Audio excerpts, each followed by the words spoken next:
The Russian front line will become brittle in a number of positions. Ukraine's intermediate strike campaign is going to intensify and increase. I do not expect the Russians to have a good mitigation within 3 months. But I think the Ukrainians are going to retake more tactical terrain.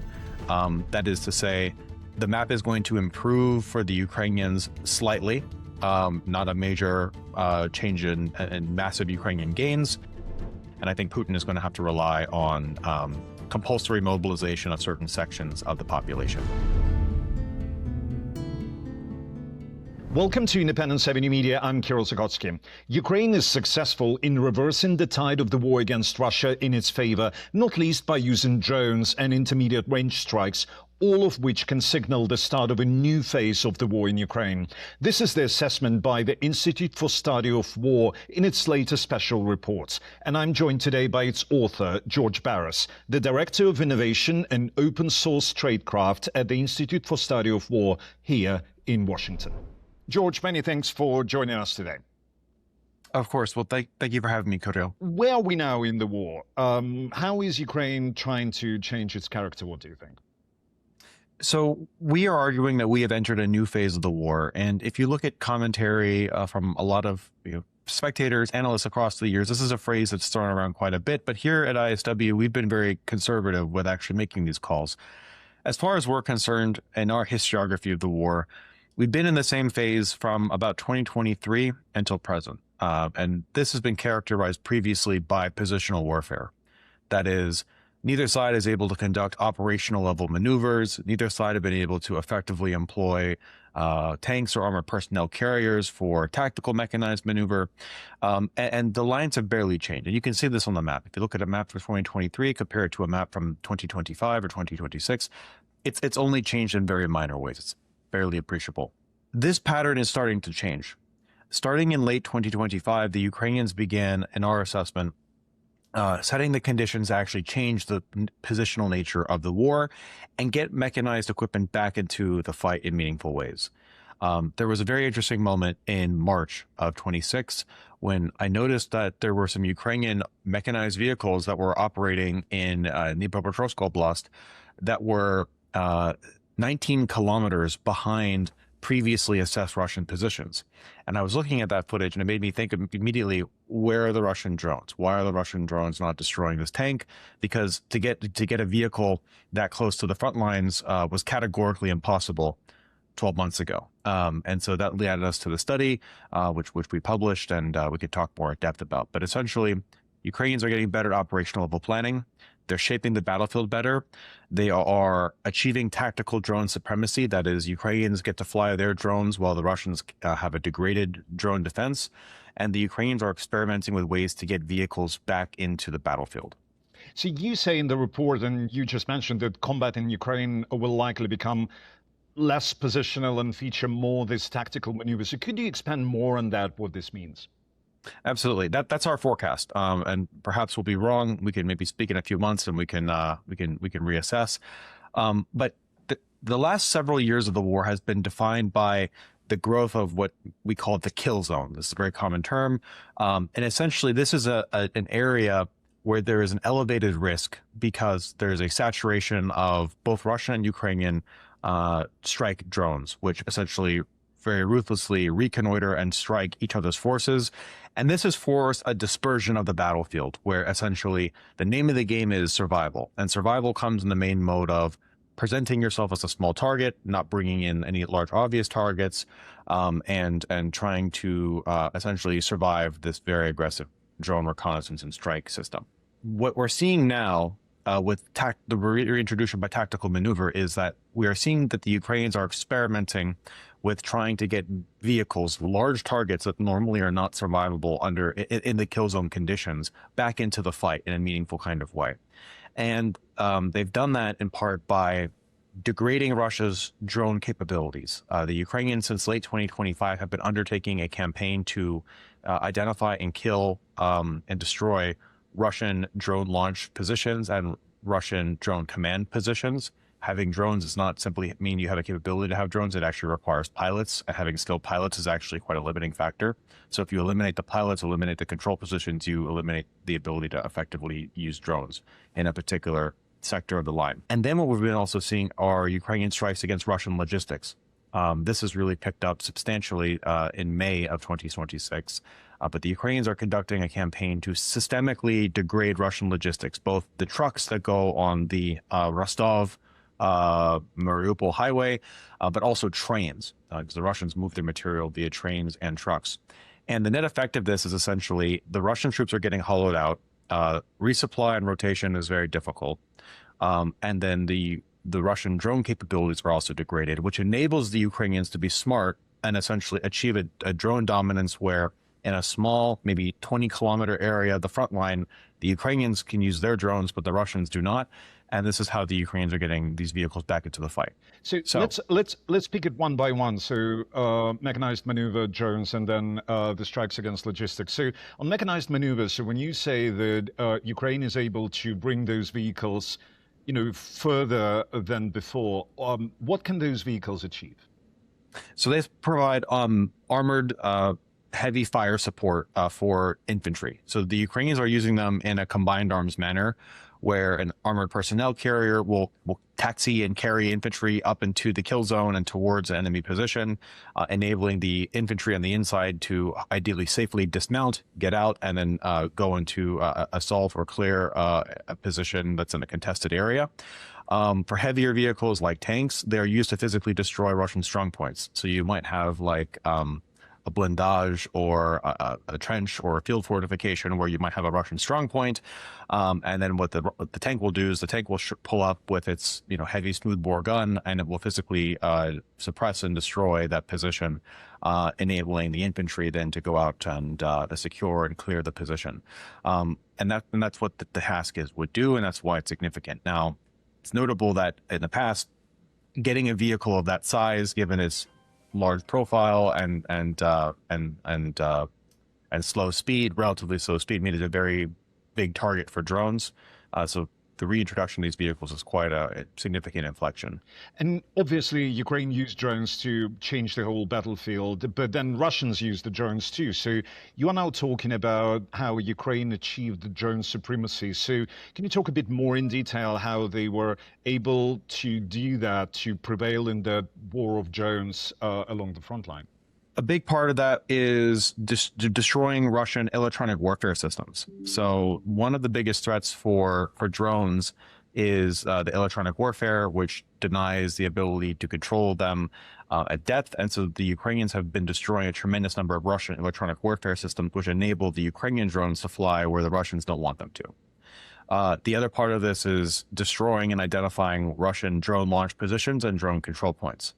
To have drones doesn't give you a drone capability. You also need to have pilots who control them and man them and conduct the missions. And if you kill all the pilots and destroy their communication centers, then you can have all the drones in the world, but you actually don't have an effective capability. And what the Ukrainians have shown is a more sophisticated form of the operational art, where in space and time, they have figured out how to essentially blind and disable the Russian drone picture in a small sector of the front line while massing Ukraine's own drone capabilities, so that essentially the Ukrainians have drones, but the Russians don't. The intermediate range strikes, you said they are targeting Russian army logistics, among other things. So what's the military strategy behind that? I think the strategy is the deep battle concept. You have to degrade your adversary in depth. And you have to attack the adversary's center of gravity. The Russian campaigns have focused on essentially using overwhelming size and force and quantity of resources to be able to overpower Ukrainian strongpoints.